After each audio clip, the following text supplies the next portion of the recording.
আমার স্বামী আমার সাথে ঠিকমতো কাজ করতে পারে না, তাই দেবর আমার সাথে ৩ ঘন্টা যেভাবে কাজ করল। গল্পটি সম্পূর্ণ শুনলে আপনাদের মেশিন দিয়ে টপ টপ করে পানি চলে আসবে। আপনারা হাতের কাজ করতে বাধ্য হবেন, তাই হাতের কাজ করার আগে অবশ্যই হাতের কাছে টিস্যু রাখবেন বন্ধুরা।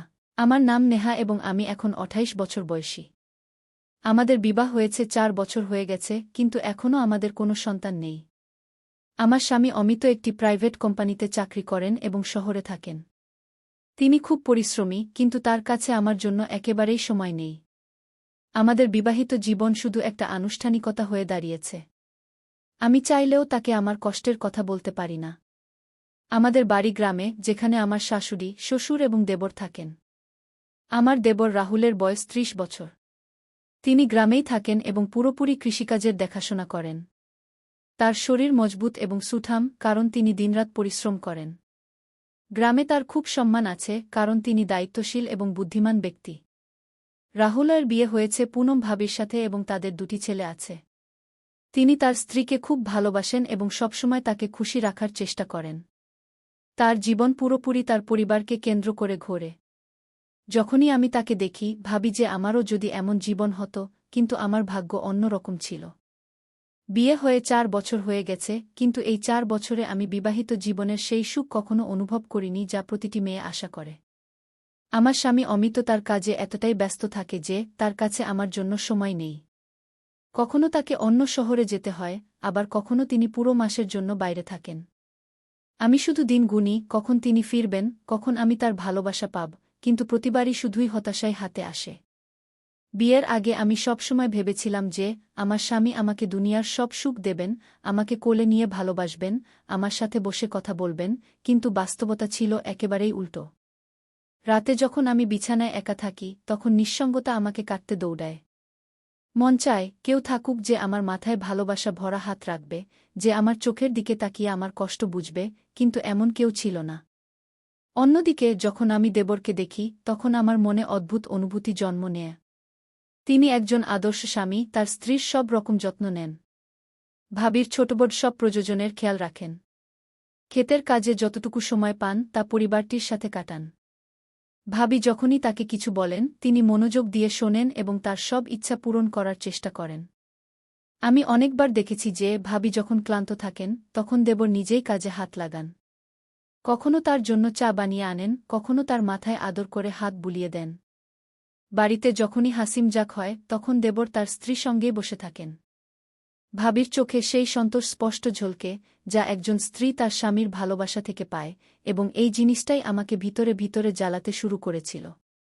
আমি নিজেকে বোঝাতে চেষ্টা করতাম যে এমন ভাবনা ভুল, কিন্তু মনকে নিয়ন্ত্রণ করা এত সহজ ছিল না। যখন আমি দেবর এবং পুনম ভাবিকে হাসতে, কথা বলতে, একে অপরের সাথে খুশি দেখতাম, তখন আমার মনে এক অদ্ভুত জ্বালা উঠত। মনে প্রশ্ন আসত, কেন অমিত আমার সাথে এমন আচরণ করেন না? অনেকবার এই ভেবে চোখে জলও আসত যে যদি আমার বিয়ে দেবরের সাথে হতো।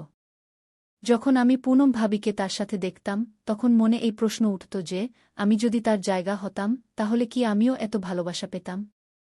দেবর কি আমাকেও ততটাই খুশি রাখতেন যতটা তিনি তার স্ত্রীকে রাখেন? এটা ভুল ছিল, কিন্তু এটা আমার মনে বারবার আসত। রাতের নীরবতা আমার নিঃসঙ্গতাকে আরও গভীর করে তুলত। যখন পুরো বাড়ি ঘুমিয়ে পড়ত, তখন আমি পাশ ফিরতে থাকতাম। কখনো চোখ বন্ধ করলে দেবরের হাসি মনে পড়ত, কখনো ঘুমাতে চেষ্টা করলে তার শক্তিশালী হাতে খেতে কাজ করার দৃশ্য চোখের সামনে ভেসে উঠত। যখন অমিত বাড়ি আসতেন, তখনও তিনি শুধু ফোনে ব্যস্ত থাকতেন। আমি অনেকবার চাইতাম যে তিনি আমার দিকে তাকান, আমার পাশে বসেন, আমার সাথে ভালোবাসা ভরা কথা বলেন, কিন্তু এমন কিছুই হতো না। বিবাহিত হয়েও আমি কোনো অবিবাহিত মেয়ের মতো ভালোবাসার জন্য তাড় পাচ্ছিলাম। আমার মনে বারবার এই প্রশ্ন উঠত যে যদি আমার স্বামী আমাকে ভালোবাসা না দেন, তাহলে কি আমি সারা জীবন এভাবেই একা থাকব? আমার কি জীবন অন্যের সুখ দেখে জ্বলতে জ্বলতেই কাটাতে হবে? আমি তো আগেই একা ছিলাম। তখনই আমার স্বামী বললেন যে তাকে কাজের সূত্রে অন্য শহরে যেতে হবে। প্রতিবারের মতো এবারও তিনি যাওয়ার সময় বলেছিলেন, নেহা, নিজের যত্ন নিও, বেশি চিন্তা করো না, আমি তাড়াতাড়ি ফিরব। কিন্তু আমি জানতাম যে তাড়াতাড়ি মানে কমপক্ষে ১ মাস তো হবেই। তার কথাগুলো এখন আমার কাছে ফাঁপা মনে হতে শুরু করেছিল। আমি কোনো অভিযোগও করতে পারতাম না, কারণ আমি নিজেকে বুঝিয়ে নিয়েছিলাম যে তার প্রাথমিকতা শুধু তাদের কেরিয়ার, আমি এখন নয়। বাড়ির সমস্ত কাজ এবং দায়িত্ব আমার এবং পুনম ভাবির ছিল। সারাদিন কাজে ব্যস্ত থাকতাম, কিন্তু মন তো সেখানেই ঘুরে বেড়াত জেঠির দিকে। সেদিন সকালের সময় ছিল। আমি উঠোনে কাপড় ধুচ্ছিলাম। সূর্যের হালকা রশ্মি সাদা চাদরের উপর পড়ছিল এবং ঠান্ডা বাতাস বইছিল। আমি বালতিতে কাপড় ভিজিয়ে রেখেছিলাম, কিন্তু যেই আমি কল খুললাম পানি আসল না। আমি বেশ কয়েকবার চেষ্টা করলাম, কিন্তু পানির এক ফোঁটাও পড়ল না। আমি এদিক ওদিক দেখলাম এবং দেখলাম যে জেঠজি ক্ষেত থেকে ফিরছিলেন। কপালে ঘামের ফোঁটা চকচক করছিল এবং তার শক্তিশালী শরীর, যা পরিশ্রমে গড়া হয়েছিল, সূর্যের আলো ঝলমল করছিল। আমি সংকোচের সাথে বললাম, জেঠজি, দেখুন না কল থেকে পানি আসছে না, একটু দেখুন কি হয়েছে কি। তিনি আমার কাছে এলেন এবং কিছু না বলে কলের দিকে ঝুঁকে গেলেন। আমি দেখলাম তার শক্তিশালী বাহু নড়ছিল যখন তিনি কল ঘুরাচ্ছিলেন। তার চওড়া কাঁধ এবং ঘামে ভেজা টি-শার্ট আমার হৃদস্পন্দন বাড়িয়ে দিচ্ছিল। আমি নিজেকে থামাতে চাইছিলাম, কিন্তু তার পুরুষত্ব, তার পরিশ্রম, তার প্রভাব, কিছু তো ছিল যা আমাকে আকর্ষণ করছিল। যেই পানিটি বইতে শুরু করল, আমি তাড়াতাড়ি আমার হাত বালতিতে ডুবিয়ে দিলাম, কিন্তু আমার কবজি তার হাতে ছুঁয়ে গেল। একটা হালকা শিহরণ পুরো শরীরে ছড়িয়ে গেল। তিনি আমার দিকে তাকালেন, আমি ঘাবড়ে গেলাম এবং মাথা নিচু করে নিলাম। এখন পানি আসছে, দেখে নাও। তিনি হাসলেন। থ্যাংক ইউ, আমি আস্তে করে বললাম এবং তাড়াতাড়ি কাপড় ধুতে লাগলাম, কিন্তু আমার হাত কাঁপছিল। সেদিনের পর থেকে আমি বারবার তাকে দেখতে লাগলাম। যখন তিনি খেতে কাজ করতেন, আমি লুকিয়ে জানালা দিয়ে দেখতাম। যখন তিনি কুর্তা বদলাতেন এবং তার শক্তিশালী বুক দেখা যেত, তখন আমার গাল লাল হয়ে যেত। মনে অদ্ভুত অস্থিরতা হতে লাগত। আমি কি তাকে ভালোবাসতে শুরু করেছিলাম, নাকি এটা শুধু আমার একাকিত্ব ছিল, যা আমার অনুভূতিকে বিভ্রান্ত করছিল?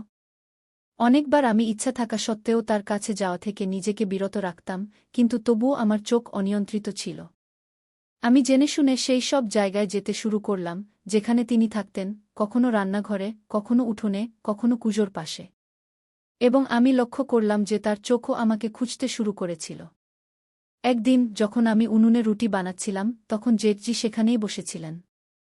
আমি হালকাভাবে আটায় মাখা হাত আমার চুলে বুলিয়ে দিলাম এবং আমার বেনি খুলে গেল। চুল আমার কোমরে পড়ে গেল। আমি দেখলাম তার চোখ আমার উপর স্থির হয়ে গেছে। আমার হৃদয় জোরে ধড়ফড় করতে লাগল। আমি জেনে শুনে আমার ওড়না ঢিলা করে দিলাম, যাতে আমার কাঁধ হালকাভাবে দেখা যায়। আমি ভাবলাম দেখি তার চোখে কোনো পরিবর্তন আসে কিনা এবং তার চোখে একটা গভীর চমক ছিল। তিনি তার চোখ সরানোর চেষ্টা করলেন, কিন্তু পারলেন না। সেই সন্ধ্যায় বৃষ্টি হচ্ছিল। আমি ছাদ থেকে কাপড় নামাতে গেলাম। তখনই বিদ্যুৎ চমকাল এবং আমি ভয়ে পিছনে সরে গেলাম। পিছলে পিছলে আমি পড়তেই যাচ্ছিলাম যে একটি শক্তিশালী হাত আমাকে ধরে সামলে তার ভারী কণ্ঠস্বর আমার কানে পড়ল। আমি উপরে তাকালাম, জেঠজি আমার খুব কাছে দাঁড়িয়েছিলেন। তার হাত এখনও আমার কোমরে ছিল। তার শরীরের উষ্ণতা অনুভব করা যাচ্ছিল। তার চওড়া বুক থেকে আসা হালকা ঘামের গন্ধ অদ্ভুতভাবে ভাল লাগছিল। আমি কিছু বললাম না। তিনিও তার পাক শিথিল করে দিলেন, কিন্তু আমাদের চোখ একে অপরের থেকে সরছিল না। সেই মুহূর্তে আমি বুঝতে পারলাম যে এটা শুধু আকর্ষণ ছিল না, আমার হৃদয় কবেই তার সীমা ছাড়িয়ে গিয়েছিল। সেদিনের পর থেকে কিছু বদলে গিয়েছিল, বা হয়তো আমিই বদলে গিয়েছিলাম। আগে যেখানে আমি আমার স্বামীর ভালোবাসার জন্য তর্ষে থাকতাম, এখন আমার চোখ অন্য কাউকে খুঁজতে শুরু করেছিল। আমি চাইলেও তাকে উপেক্ষা করতে পারছিলাম না। তার শক্তিশালী দেহ, তার গভীর চোখ, তার আপনত্ব, সবকিছু আমাকে তার দিকে টানছিল। তিনি আগেও একই রকম ছিলেন, কিন্তু আমি প্রথমবারের মতো তাকে এই দৃষ্টিতে দেখছিলাম। মনে প্রশ্ন উঠছিল, এটা কি শুধু আমার একাকিত্বের প্রভাব ছিল, নাকি সত্যিই আমার হৃদয়ে তার জন্য কোনো বিশেষ জায়গা তৈরি হয়েছিল? আমি এই প্রশ্নগুলোর সাথে লড়াই করতাম, কিন্তু উত্তর কখনো পরিষ্কার হতো না। যখনই আমি নিজেকে বোঝাতে চেষ্টা করতাম, কোনো না কোনো ঘটনা আমাকে আবার সেই মোড়ে নিয়ে আসত, যেখানে আমার হৃদস্পন্দন দ্রুত হয়ে যেত। এখন আমি চাইতাম যে জেঠজি আমার সাথে কথা বলুন, আমি চাইতাম যে তিনি আমার দিকে তাকান, আমার যত্ন নেন যেমন তিনি ভাবির নিতেন। কিন্তু তিনি তো আমার সাথে তেমনি আচরণ করতেন, যেমন আগে করতেন, সম্মান এবং মর্যাদার সাথে। এই বিশ্বাসটাই আমাকে আরও অস্থির করে তুলছিল। আমি তার কাছে শুধু তার ছোট ভাবি ছিলাম, এর বেশি কিছু নয়। কিন্তু আমি এখন শুধু তার ছোট ভাবি হয়ে থাকতে চাইতাম না। অনেকবার আমি চেয়েছিলাম যে তাকে কিছু বলি, কিন্তু বলতাম কি? আমি তাকে বলতে পারতাম যে আমার মন তার দিকে টানছে। একটি সন্ধ্যায় আমি উঠোনে একা বসেছিলাম। জেঠজি কাছেই চেয়ারে বসে তার ফোনে কিছু দেখছিলেন। পরিবেশ শান্ত ছিল, কিন্তু আমার মনে অস্থিরতা চলছিল। আমি বহুবার চেয়েছিলাম তাকে কিছু বলতে, কিন্তু আমার ঠোঁট কিছু বলার আগেই কাঁপতে শুরু করত। হঠাৎ তিনি আমার দিকে তাকালেন এবং বললেন, "কি হয়েছে, নেহা? তুমি কি কিছু বলতে চাইছ?" তার কণ্ঠে সেই একই আপনত ছিল যা সবসময় থাকত। আমার মনে হলো এখন সময় এসেছে, এখন আমার মনের কথা বলে দেওয়া উচিত। আমি সাহস জোগাড় করলাম। আমি ধীরে বললাম, "জেঠজি, আপনি খুব ভালো।" তিনি একটু চমকে উঠলেন, তারপর হালকা হাসি দিয়ে বললেন, "আরে, এটা তো আমি আগে থেকেই জানতাম, কিন্তু আজ হঠাৎ এই প্রশংসা কেন?" আমি চোখ নামিয়ে নিলাম। আমি তাকে সব কিছু বলতে চেয়েছিলাম, যে আমি তার কাছে আসতে চাই, যে যখন তিনি আমার আশেপাশে থাকেন তখন আমি এক অদ্ভুত শান্তি পাই, যে যখন তিনি মাঠে কাজ করেন তখন আমি তাকে লুকিয়ে লুকিয়ে দেখি, যে যখন তিনি আমার কবজি ছুঁয়েছিলেন তখন থেকে আমার হৃদয় বেকাবু হয়ে গেছে। কিন্তু আমি কিছুই বলতে পারলাম না, শুধু হালকা হাসি দিলাম। জেঠজির প্রতি আমার আকর্ষণ এখন একটি খোলা রহস্যের মতো ছিল, অন্তত আমার হৃদয়ের কাছে। যখনই আমি তাকে দেখতাম হৃদয়ে অদ্ভুত চাঞ্চল্য হতো। তার কণ্ঠস্বর, তার হাসি, তার মাঠে কাজ করা, সবকিছু আমাকে তাকে আরও টানছিল। কিন্তু এই আকর্ষণ একতরফা ছিল। জেঠজি হয়তো কখনো অনুভব করেননি যে তার ছোট বৌদি তাকে এভাবে দেখেন। তার কাছে আমি শুধু পরিবারের একজন ছিলাম, শুধু অমিতের স্ত্রী। তিনি কখনো এমন কিছু করেননি যাতে মনে হয় যে তিনিও আমার সম্পর্কে কিছু ভাবেন, এবং এই বিশ্বাসটাই আমাকে আরও অস্থির করে তুলছিল। তারপর সেই দিন এল যখন অমিত 1 মাস পর বাড়ি ফিরলেন।